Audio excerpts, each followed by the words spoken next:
가서 앉아 있었습니다. 그런데 예배 시간이 다 돼 가는데 좀 분위기가 이상한 겁니다.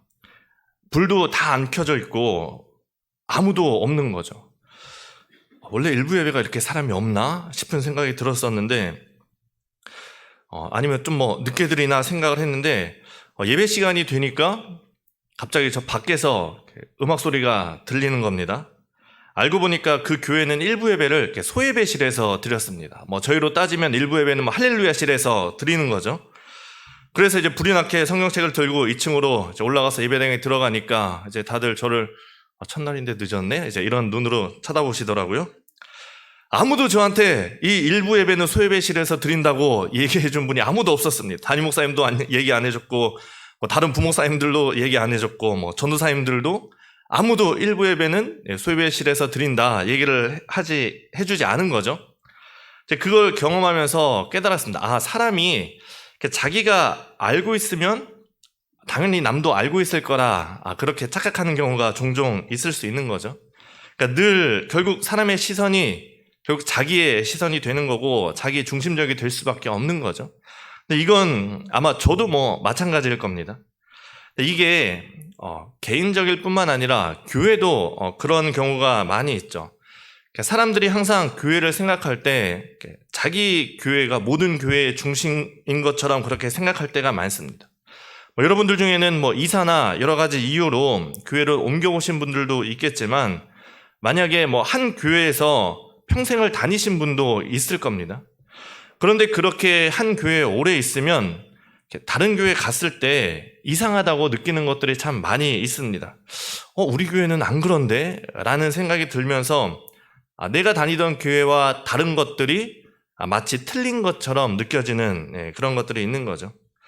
저도 사역 시작하기 전에 대학 졸업할 때까지 평생을 한 교회만 다녔습니다. 그러다가 사역을 나갔는데 예배 순서부터 시작해서 여러 가지로 이 교회는 왜 이러지? 이래도 되나? 라는 이제 그런 생각이 들었는데 저랑 같이 있던 모교회 출신 전도사님이 이제 첫날 예배를 드리고 저한테 와서 막 다 이상하지? 그렇게 얘기하는 겁니다. 본인도 경험을 해봤으니까 그렇게 얘기하겠지만 제 생각을 읽은 것처럼 이렇게 얘기를 한 거죠. 우리 교회가 최고다, 우리 목사님이 최고다 하는 그런 것도 필요합니다. 그런 자부심도 나쁘지 않지만 그런데 그걸 넘어서 그걸 다른 사람에게 강요하거나 아니면 다른 사람이나 교회를 비방하거나 비난한다면 이제 거기서 문제가 시작이 되는 거죠. 여러분은 어떻습니까? 과연 나의 신앙이 세계 최고의 신앙일까요? 여러분들의 신앙이 세계 최고의 신앙입니까? 그렇게 될 수 있기를 바랍니다. 내 신앙이 최고일까? 참 수많은 교회들이 있습니다. 수많은 나라들이 있고 다양한 민족과 문화 속에 셀 수 없는 교회들이 있고 각자의 문화 속에서 각자가 하나님을 예배할 텐데 과연 그 중에 우리가 최고라고 말할 수 있을까? 한국 교회는 새벽 기도회를 드리니까 최고일까요? 다양한 나라와 다양한 문화 속에서 다양한 방법으로 드리는 예배 모두 하나님이 받으시는 예배고 그래서 우리는 사도신경에서 뭐라고 고백합니까? 거룩한 공교회, 하나의 공적인 교회다 이렇게 고백을 하는 거죠. 그런데 이런 생각들이 심해지면 지금의 유대인들처럼 되는 거죠. 유대인들이 가진 그 선민 사상이 있지 않습니까? 우리가 최고다, 우리가 바로 하나님의 백성이다 라는 거죠. 그러니 이 갈라디아서의 배경이 되는 그 새롭게 그리스도인이 되려는 이방인들에게 늘 얘기하는 것이 뭔가요? 너희도 우리처럼 돼야 된다라는 거죠. 야, 우리와 다른 건 틀린 거야. 너도 우리랑 똑같이 돼야 돼. 이렇게 얘기하는 겁니다. 이런 선민 사상의 뒤편에는 이제 그런 생각들이 있는 거죠. 내가 남들보다 낫다. 내가 더 의롭다 하는 그런 생각이 있는 거죠. 이게 어떤 우월성이나 아니면 어떤 도덕성을 가진 게 아닌데도 내가 하는 게 더 낫다는 생각을 하는 것이 참 그렇게 생각하기가 쉽습니다. 그러니까 문화적인 부분에 있어서 문화가 다른 것뿐인데 또 취향의 차이인데 거기에 도덕적인 뭔가를 부여하려는 게 있는 거죠. 예를 들어서 젊은이들이 모이는 찬양 집회 가서 젊은이들이 막 찬양하는데 갔다 오더니 요새 애들은 찬송가를 안 불러. 글렀어. 찬송가 외에는 다 옳지 않다. 이렇게 얘기하는 것이 어떤 그런 생각인 거죠. 내가 더 옳다. 내가 해온 것이 맞는 거다라는 생각이고, 마찬가지로 우리가 오늘 시니어 목장에서 모였는데 시니어 목장에서 막 찬송가 부르고 찬양하는데, 아니 하나님이 새 노래로 찬양하라고 그랬는데 왜 새 노래는 안 부르는 거야? 뭐 이렇게 얘기하는 것도 마찬가지가 될 수 있는 거죠. 이런 것들이 어디서 오냐? 자기 중심적인 시각, 자기 중심적인 신앙, 내가 중심이 된 신앙에서 오는 겁니다. 선민사상과 비슷한 거죠. 내가 남들보다 낫다, 내가 더 옳다, 내가 더 의롭다 하는 그런 생각에서 나오는 겁니다. 문제는 이런 생각을 바꾸는 게 사실 참 쉽지 않습니다. 이게 진짜 그리스도인이 되는 것만큼 어려운 겁니다. 그러니까 다시 얘기하면 그리스도인이 된다라는 것은 이런 것들을 내려놓을 수 있는 거죠. 제가 여러 교회들을 사역하면서 크게 느낀 게 있는데, 많은 사람들이 변화를 이야기를 하는데 정작 아무도 변화를 좋아하는 사람은 아무도 없다는 겁니다. 우리가 변하자 얘기하는데 뭔가 변화하면 다들 불편해하고 싫어하는 거죠. 근데 그게 뭐라고 할 수 없는 게 인간의 본성이 그렇고 저도 그런 걸 많이 느끼기 때문입니다. 제가 예전에 대표적인 예로 그런 얘기를 했었죠. 아유, 젊은 사람들이 일해야 된다, 젊은 사람들이 일해야 된다 얘기하면서 이제 젊은 사람들이 일하니까 어떻게 됩니까? 목사님이 젊은 사람하고만 일하더라. 이렇게 되는 게 사람의 본성인 거죠. 그래서 교회도 그 담임 목사님이 새로 부임해서 뭐 피아노를 여기서 저기까지 옮기는데 뭐 5년이 걸렸다. 한 주에 10cm씩 옮겨서 저기까지 옮겼다. 이런 놀라운 일들이 전해지고 있습니다. 근데 그게 비단 지금 우리 교회뿐 아니라 우리의 이 한국 교회뿐 아니라 초대교회에서도 마찬가지였습니다. 유대인들에게 이방인은 누굽니까?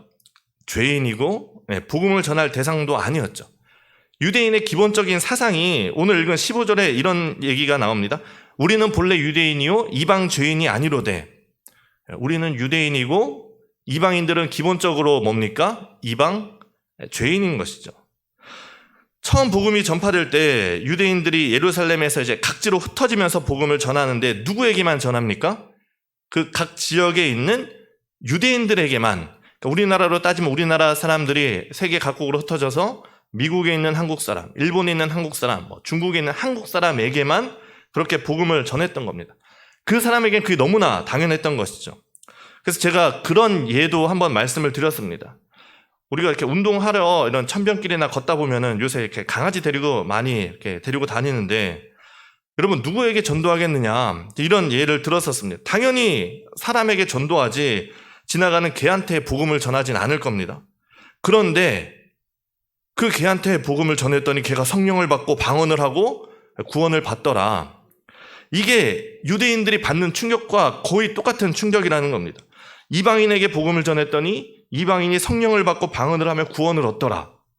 이거랑 방금 제가 개로 얘기한 거랑 유대인 입장에서는 거의 비슷한 얘기라는 겁니다. 그러면서 이 유대인들이 깨닫게 되는 게 뭡니까? 복음이 유대인의 것만이 아니구나. 하나님이 온 열방을 사랑하시고 이방인들도 구원을 이루기를 원하시는구나. 예수님께서 오신 것이 우리 유대인만을 위해서 오신 것이 아니라 이방인들을 위해서도 오셨구나. 그렇게 이방인들의 복음이 전해지고 이방인들의 교회가 세워지고 그 이방인들의 대표적인 교회가 사람들이 비로소 그리스도인이라 일컬음을 받았다 하는 그 안디옥 교회죠. 하지만 제가 인간의 본성을 말씀을 드렸습니다. 누구나 변화에 대해서 얘기하지만 변화를 좋아하는 사람은 아무도 없습니다. 유대인들도 마찬가지였죠. 이방인들이 교회에 들어오는 것이, 그리스도인이 되는 것이 머리로는 이해하지만 마음으로는 편하지 않은 거죠. 거기서 이제 극단적인 사람들은 오히려 바울의 사역을 방해를 하면서, 야, 너희가 바울의 말은 다 거짓말이다. 너희가 율법을 지키지 않으면 구원을 얻을 수 없다라고 얘기하고, 그러지 않은 사람들에게도 사실 받아들이는 게 쉽지는 않았을 겁니다. 그래서 오늘 우리가 읽은 말씀, 바울이 베드로를 이렇게 책망을 합니다. 질책을 하는데 무슨 내용이냐? 11절에서 13절 말씀을 제가 읽어보겠습니다. 게바가 안디옥에 이르렀을 때, 게바가 이제 베드로죠. 게바가 안디옥에 이르렀을 때 책망받을 일이 있기로 내가 그를 대면하여 책망하였노라. 야고보에서 온 어떤 이들이 이르기 전에 게바가 이방인과 함께 먹다가 그들이 오매 그가 할례자들을 두려워하여 떠나 물러가매 남은 유대인들도 그와 같이 외식함으로 바나바도 그들의 외식에 유혹되었느니라. 게바는 이제 베드로죠. 베드로가 이방인들과 함께 식사를 하고 있었습니다. 그런데 이 야고보가 보낸 이 유대인들이 찾아온 것이죠. 그러자 베드로가 어떻게 했느냐? 이방인들이 오기 전에 이방인들하고 하던 식사에서 물러납니다. 그러니까 이 베드로도 머리로는 알죠. 이방인들하고 식사하는 게 괜찮다, 옳다라는 것도 베드로는 압니다. 하나님께서 베드로에게 환상을 보여주시면서 그 부정한 음식들을 먹으라 이렇게 말씀하셨고 고넬료의 집에 가서 사역을 하기도 합니다. 그래서 이방인들과 식사하는 것이 괜찮다라고 머리로는 알고 있었는데 막상 유대인들이 오니까 어떻게 됩니까? 그 모습을 보이기가 싫은 거죠. 혹시나 이게 유대인으로서 내가 뭔가 징계를 받진 않을까 그렇게 생각했을 수도 있고, 아니면 어떤 인간적인 본성이 나 이방인하고 식사하는 그런 사람 아닌데 라는 걸 보여주고 싶었을 수도 있고, 문제는 그 베드로의 그런 모습을, 외식하는 떠나가는 모습을 보면서 남은 유대인들도 그렇게 외식하고 바나바조차도 그 외식에 유혹되었다 얘기합니다. 13절 공동번역으로 하면 이렇게 되죠. 나머지 유다인들도 안 먹은 채 하며 계파와 함께 물러나갔고 심지어 바르나바까지도 그들과 함께 휩쓸려서 가식적인 행동을 하였습니다. 이 베드로의 그런 모습을 이렇게 따라간 것이죠. 그러니까 변화라는 것이 참 쉽지 않습니다. 베드로도 쉽게 변하지 않았는데 지금 우리는 얼마나 더 힘들겠습니까? 이 유대인들이 한평생을 자기가 지키면서 살아온 그 율법을 놓는다는 것이 결코 쉽지 않고 쉽지 않았을 겁니다. 그러니까 한평생을 살면서 지켜온 것을 놓는다는 것이 누구에게나 다 쉽지 않을 겁니다. 하지만 여러분, 복음이 뭡니까? 복음이 하나님 나라의 백성으로 불러주신 겁니다. 우리를. 복음은 우리를 하나님 나라의 백성으로 만들어줍니다. 하나님의 백성은 어떤 백성입니까? 거룩한 백성. 거룩하다는 것은 구별되었다는 것이고, 제가 말씀드렸듯이 의와 공도, 공평과 정의를 행하면서 옳은 길 걸어가는, 의로운 길을 걸어가는 의로운 백성이 되는 것이 하나님의 거룩한 백성이죠. 유대인들도 거룩한 백성으로 살려고, 옳은 길로 걸어가려고는 했습니다. 그런데 그들이 옳은 길 걸어가려고 선택한 길이 뭐냐? 율법인 것이죠. 부정한 것과 접촉하지 않는 것으로 이 정한 것을 유지하려고 했고, 부정한 이방인들과 같이 식사하지 아니하는 것으로 그런 율법을 이 옳은 길의 기준으로 이 유대인들을 선택을 한 겁니다. 하지만 오늘 바울은 율법이 아니라 복음을 얘기합니다. 율법이 너희를 의롭게 하지 못한다. 너희의 그런 행동이 너희를 의롭게 하지 못한다. 그러면서 하나님의 백성이 되는, 진짜 거룩한 백성이 되는 그 새로운 방법을 16절에서 얘기합니다. 사람이 의롭게 되는 것은 율법의 행위로 말미암음이 아니요 오직 예수 그리스도를 믿는 믿음으로 말미암은 줄 알므로 우리도 그리스도 예수를 믿나니 이는 우리가 율법의 행위로서가 아니고 그리스도를 믿음으로써 의롭다함을 얻으려 함이라. 율법의 행위로서는 의롭다함을 얻을 육체가 없느니라. 바울의 말은 간단합니다. 율법이 아니라 예수 그리스도를 믿는 믿음이, 그 믿음이 너희를 의롭게 한다라는 겁니다. 의롭게 된다는 것이 뭡니까? 우리는 보통 이제 칭의라고 합니다. 의롭게 칭함을 받았다라는 거죠. 이게 법적인 용어랍니다. 우리를 의롭다고 선언해 주신 것, 칭해 주신 것이죠. 어떤 사람이 죄를 지었습니다. 물건을 훔쳤습니다. 법원에 가서 이제 심판을 받는데 판사가 아무리 봐도 이 사람이 증거가 불충분해요. 그래서 이 사람은 무죄하고 땅땅땅 하면 어떻게 됩니까? 이 사람이 유죄입니까? 무죄입니까? 실제로 죄가 있더라도 무죄 선언을 받았으면 무죄입니다. 벌금을 내지 않아도 되고 감옥에 가지 않아도 됩니다. 우리도 마찬가지죠. 우리는 다 사실 죄인입니다. 우리는 죄인으로서 하나님의 법정에 섭니다. 하나님께서 우리를 보니 모두가 죄인, 죽을 수밖에 없는 죄인입니다. 모든 사람이 죄를 범하였으며 하나님의 영광에 이르지 못하더니, 하지만 그때 예수님께서 우리를 대신해서 변호해 주십니다. 아버지, 제가 그들의 죄값을 대신 지불하겠습니다. 그들이 죽어야 한다면 제가 대신 죽겠습니다. 그리고서는 십자가에서 우리의 죄를 대신해서 돌아가셨습니다. 우리의 죄값을 지불해 주신 것이죠. 이제 하나님께서 선포하십니다. 이 사람의 죄값이 지불되었다. 이 사람은 무죄, 땅땅땅, 의롭다 하신 겁니다. 우리는 죄인입니다. 하지만 의롭다 칭함을 받았습니다. 하나님께서 그렇게 인정을 해주신 것이죠. 그리고 우리가 그렇게 의롭다고 인정되는 방법은, 하나님께서 정하신 그 방법, 유일한 방법은 뭡니까? 오직 예수 그리스도를 믿는 믿음으로입니다. 믿음이 우리를 의롭게 합니다. 오직 예수 그리스도를 믿음으로 의롭다 칭함을 받게 되고, 우리 모두, 지금 이곳에 있는 모두가 그 예수 그리스도를 믿음으로 의롭다 칭함을 받은 것입니다. 그런데 여기서 이제 한 가지 문제가 있는데, 복음이 우리를 율법에서 자유롭게 만들어 주었습니다. 그런데 17절에 이렇게 얘기합니다. 만일 우리가 그리스도 안에서 의롭게 되려 하다가 죄인으로 드러나면 그리스도께서 죄를 짓게 하는 자냐? 결코 그럴 수 없느니라. 이게 무슨 얘기냐? 제가 지난번 갈라디아서 1장을 할 때 제 목회적인 그 고민을 한번 말씀을 드렸습니다. 분명 예수님께서 우리에게 자유를 주셨는데, 그렇게 자유로운 교회보다는 그러니까 뭔가 얽매고 막 채찍질할 때 오히려 사람들이 모이고 교회가 부흥한다는 거죠. 근데 17절이 얘기하는 게 이제 그런 맥락에서입니다. 그러면 자유가 어떻습니까? 여러분 자유를 좋아하십니까? 자유로운 걸 좋아하십니까? 자유 싫습니까? 다 감옥에 있는 게 좋습니까? 자유인이 좋죠. 이게 굉장히 좋은 말이지만 어떻게 생각해보면 또 굉장히 부담이 되는 말이기도 합니다. 자유라는 것은 내가 스스로 생각하고 스스로 결정하고 또 거기에 책임을 져야 하는 것이죠. 그래서 사람들이 가진 본성 중에 이 지배를 당할수록 안정감을 갖게 되는 그런 것이 있습니다. 그러니까 강한 지배를 받다가 자유를 찾았을 때 불안을 느끼고 다시 지배받는 그때를 그리워하는 경우가 있다는 거죠. 우리나라도 대표적인 예로 그 신안에 염전노예가 있지 않습니까? 거기서 평생을 노예 생활하다가 이게 언론에 알려지고 막 사람들이 힘을 써서 그 사람을 자유인으로 만들어줬는데 결국 어떻게 됩니까? 그 사람이 다시 신안으로 들어가 버리는 그런 일들이 있었죠. 출애굽한 이스라엘 백성들도 어땠습니까? 고된 노역과 노예의 삶에서 하나님께서 자유를 되찾아 주셨는데 그들이 출애굽에서 처음에는 하나님을 찬양하면서 막 기뻐했습니다. 하지만 시간이 지나면서 뭐라고 얘기합니까? 그때가 좋았다.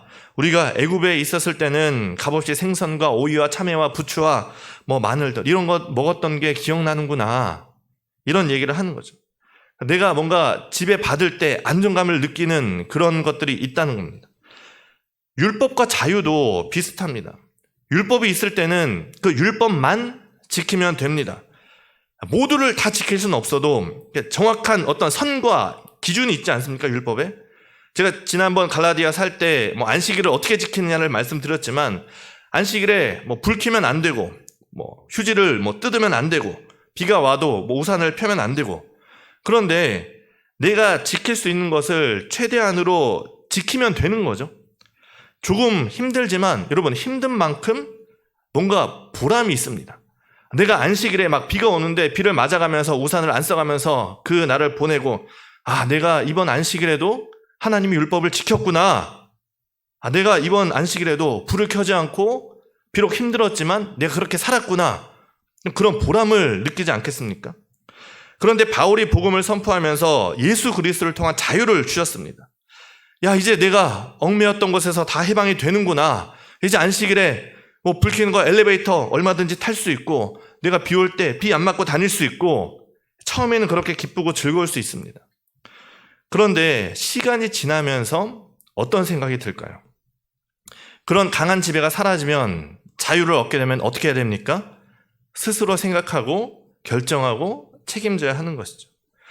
그렇게 시간이 지나면서 느슨해진 나의 삶을 보면서 이게 율법을 지킬 때랑 옛날에 비해서 뭐가 좋은지 모르겠다. 율법을 지킬 때는 그래도 지키면서 힘든 만큼 보람도 있고 하나하나 지켜갈 때마다 그래도 내가 좀 뭔가 된 것 같고 내가 지킬 때마다 좀 열심히 한 것 같고 그런 보람도 있는 뭔가 된 사람처럼 생각되기도 했는데 자유가 주어지니 혼란할 수 있는 거죠. 그렇게 이 자유가 그 사람을 나태하게 게으르게 만들 수도 있는 겁니다. 그러면서 이 17절에 하는 얘기가 그겁니다. 만약에 너희가 그렇게 된다면 예수 그리스도가 복음이 우리를 오히려 나태하게 만들고 죄짓게 만드는 것이냐? 그리스도가 신앙생활 잘 하던 사람들을 나쁜 길로 인도한 거냐? 17절이 하는 말씀이 그거죠. 만일 우리가 그리스도 안에서 의롭게 되려고 하다가 죄인으로 드러나면 그리스도께서 죄를 짓게 하는 자냐? 결론은 뭔가요? 결코 그럴 수 없느니라. 우리가 자유를 얻고 살아가다가 내가 게을러지면 그것이 예수님이 잘못한 건가요? 내 안에 있는 게으름과 죄가 자유를 잘못 사용한 내가 잘못한 것이죠. 예수님이 잘못한 것이 결코 아닌 겁니다. 갈라디아서 5장 13절은 이렇게 얘기합니다. 형제들아, 너희가 자유를 위하여 부르심을 입었으나 그러나 그 자유로 육체의 기회를 삼지 말아라. 인간의 죄와 본성이 그 자유를 육체의 기회로 삼으려고 할 수 있다는 거죠. 그 자유로 육체의 기회를 삼은 것이 바로 나고 인간이고 내 안에 있는 죄이고 그 게으름이지 예수 그리스도가 아닌 것이죠. 이건 나중에 5장에 가서 더 얘기하도록 하겠습니다. 복음이라는 것은 우리에게 스스로 하나님을 기쁘시게 할 것을 생각하고 또 고민하고 찾아서 결정하고 행동할 수 있게 해줍니다. 하나님이 원하시는 게 뭘까 생각을 하는 겁니다. 하나님께서 우리에게 자유를 주셨으니까 우리가 자유롭게 생각을 하는 겁니다. 하나님께서 원하시는 게 뭘까? 내가 공평과 정의를 행하며 살아가는 것, 옳은 길 걸어가는 것, 내가 율법을 지키는 것이 하나님이 기뻐하실까 생각을 하는 거죠. 율법을 지킨다는 것이 뭘까? 내가 주일에 엘리베이터를 타지 않으면, 내가 비 오는 날 우산을 쓰지 않으면 하나님께서 기뻐하실까? 그것을 하나님께서 원하실까?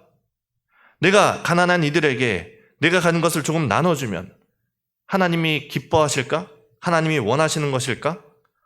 우리가 스스로 생각할 수 있고 결정할 수 있습니다.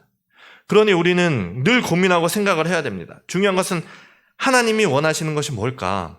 하나님이 원하시는 것은 어떤 강요된 율법과 신앙이 아닙니다. 하나님은 인간을 그렇게 창조하지 않으셨죠. 하나님께서 아담과 하와를 창조하실 때 무조건 명령을 지키는 그런 AI나 로봇으로 창조하지 않으셨습니다. 심지어 선악과를 앞에 놓고 스스로 결정할 수 있는 자유까지도 허락을 하셨습니다. 그게 하나님께서 인간에게 허락하신 놀라운 자유인 것이고 우리가 그 자유 안에서 자유롭게 하나님과 교제하며 기쁨을 누려야 하는 것이죠. 그런 어떤 우리를 얽매이는 율법과 신앙이 어떤 그런 율법을 지키는 것이 나에게는 심리적인 안정을 가져다 줄 수 있습니다. 그러나 그것이 나의 만족이지 하나님이 주시는 기쁨은 아닙니다. 그것이 또 하나님이 기뻐하시는 것은 더더욱 아닌 것이죠. 그러니 우리는 늘 고민하고 또 생각해야 됩니다. 수많은 자유 속에서 우리가 방황할 수도 있습니다. 더 많이 고민해야 되고 더 생각해야 되니 오히려 그 자유가 더 힘들 수도 있습니다. 그러니 그때 우리가 붙잡아야 되는 그 확실한 기준 무엇이겠습니까? 오직 예수.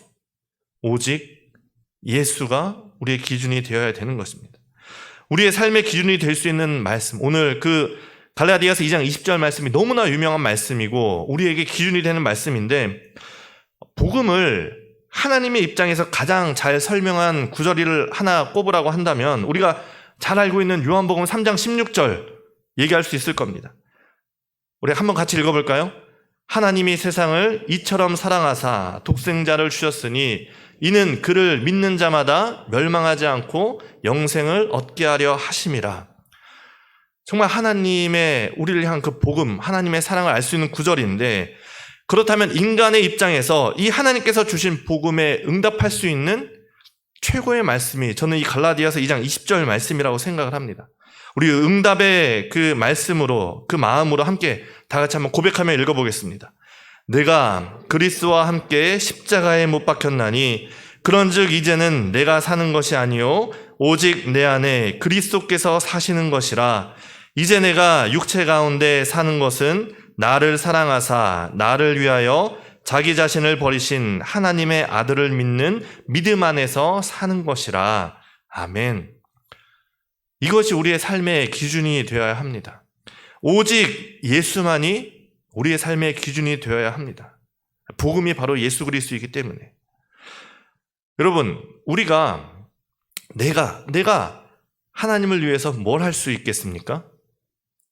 여러분, 죄인인 우리는 하나님을 위해서 아무것도 할 수 없습니다.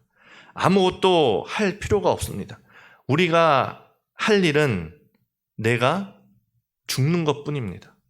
그리고 내가 죽을 때, 그때부터 예수님께서 내 안에서 일하기 시작하십니다.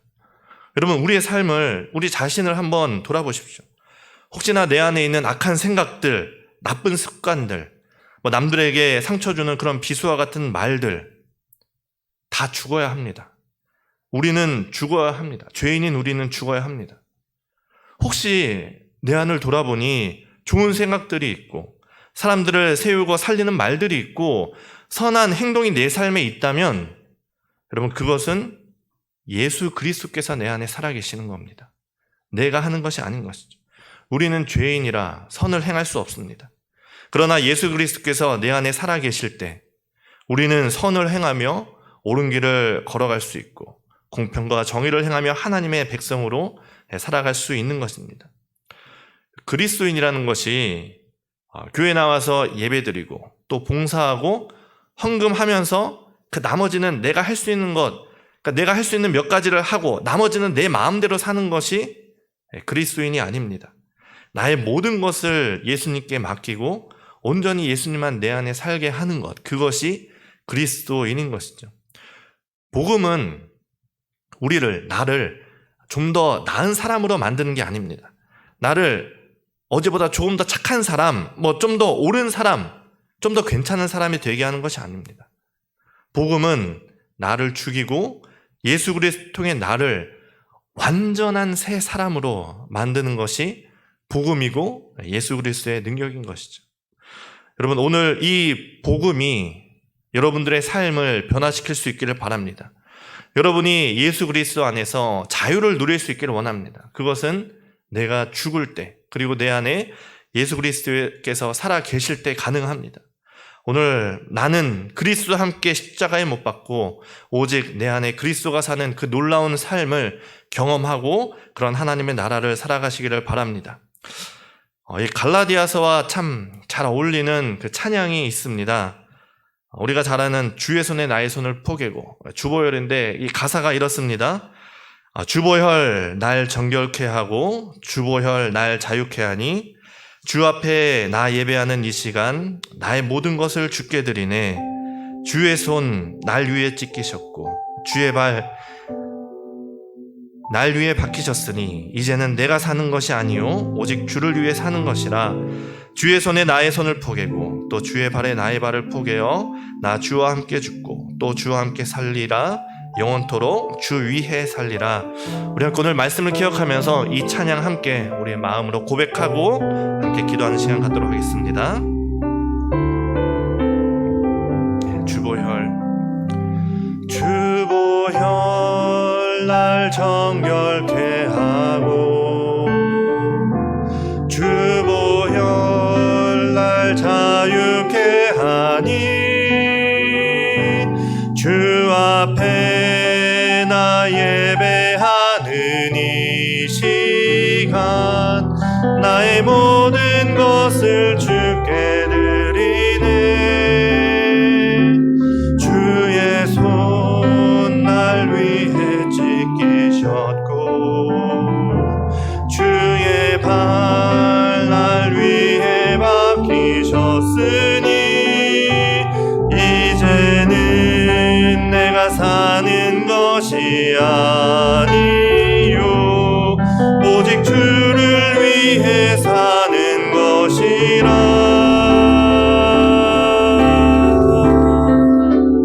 주의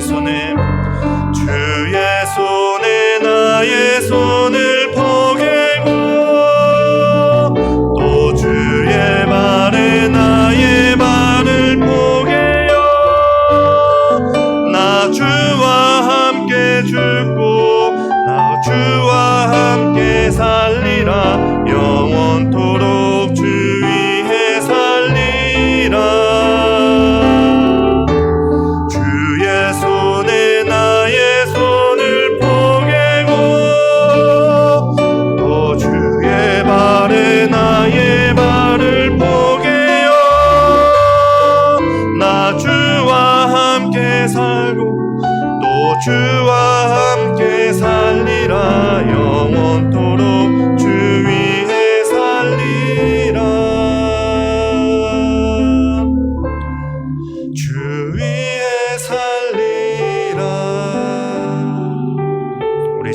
기도할 때 오늘 말씀을 기억하며 함께 기도하길 원합니다. 하나님, 내 삶이 오직 예수만 사는 삶이 되게 하여 주옵소서. 죄인이었던 나는 죽고 오직 내 안에 예수만 사는 또 그 자유를 누리는 우리의 삶이 될 수 있도록 인도하여 주옵소서. 이 시간 한 가지 더 위해서 기도할 때 우리가 예수님의 눈과 발이 되어서, 눈과 그 마음이 되어서 기도할 수 있기를 원합니다. 저 모로코 지진과 또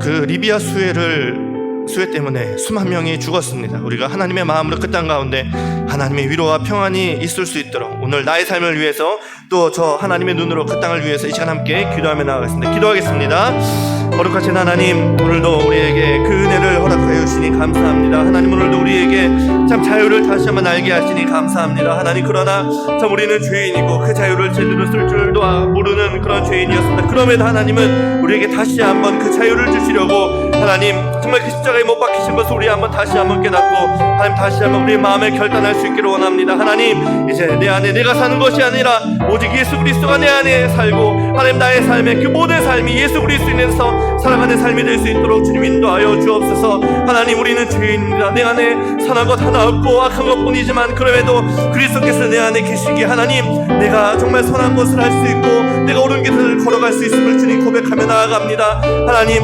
나는 죽고 오직 예수로만 살아가는 우리의 삶이 될 수 있도록 인도하여 주옵소서. 나를 십자가에 못 박고 그리스도와 함께 못 박고 이제 내 안에 그리스도만 살아가는 그런 우리의 삶이 될 수 있도록 주님 인도하여 주옵소서. 하나님, 우리의 손이 정말 예수 그리스도의 손이 될 수 있도록 인도하시고 하나님, 우리의 발이 예수 그리스도의 발이 될 수 있도록 인도하시고 하나님, 우리가 기도하는 그 기도의 제목들이 하나님 온전히 하나님의 나라와 뜻을 위해서 기도하는 그 모든 기도의 제목들이 될 수 있기를 원합니다. 하나님, 그러기에 하나님 오늘도 정말 그 수많은 고통 속에 있는 저 모로코와 리비아를 위해서 우리가 정말 애통하는 마음으로 하나님의 마음으로 기도할 수 있기를 원하오니 하나님 그 가운데 하나님의 마음이 있기를 원하고 하나님의 위로가 있기를 원하고 하나님의 긍휼이 있기를 원합니다. 주님 불쌍히 여겨주시고 주님의 애통하는 마음으로 기도하는 가운데 주님 그곳 가운데 합성케 하나님의 나라가 임할 수 있도록 하나님의 평화가 임할 수 있도록 주님 인도하시고 함께하여 주옵소서. 거룩하신 하나님 감사합니다. 하나님, 참 우리는 죄인이고 정말 부족한 죄인이지만 하나님께서 우리에게 자유를 주시려고 정말 십자가에 못 박히신 것을 다시 한번 깨닫게 하여 주옵소서.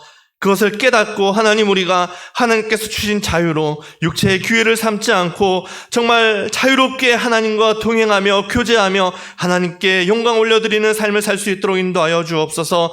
하나님, 우리는 그것을 할 수 없습니다. 죄인인 나는 그것을 할 수 없습니다. 그러나 내 안에 그리스도께서 살아계실 때, 내가 그리스도와 함께 살아갈 때 그 모든 것이 가능한 줄 믿음으로 고백하오니 주님, 이제 나는 십자가의 그리스도와 함께 못 박고 내 안에 예수 그리스도만 사는 삶이 될 수 있도록 주님 인도하여 주옵소서. 온전히 주님과 동행하며 살 때 하나님 정말 그 주님의 손이 되고 주님의 발이 되고 주님의 눈과 정말 주님의 그 귀가 될 수 있기를 원합니다. 하나님, 그렇게 우리가 정말 고통당하고 있는 저 모로코와 리비아를 위해서 기도할 수 있기를 원합니다. 지진과 수해로 댐이 무너져서 정말 수만 명이 고통당하고 있는, 목숨을 잃고 정말 이재민이 발생한 그 가운데 하나님, 그들을 위해서 우리가 하나님의 마음으로 기도할 수 있도록 인도하여 주시고 애통하는 마음으로 기도할 때, 하나님 눈물로 기도할 때 그 땅 가운데 하나님의 위로가, 하나님의 긍휼이 임할 수 있도록 주님 인도하여 주옵소서. 하나님, 우리의 삶이 온전히 하나님과 동행하는 삶이 될 수 있기를 바라며 거룩하신 예수님의 이름으로 기도합니다.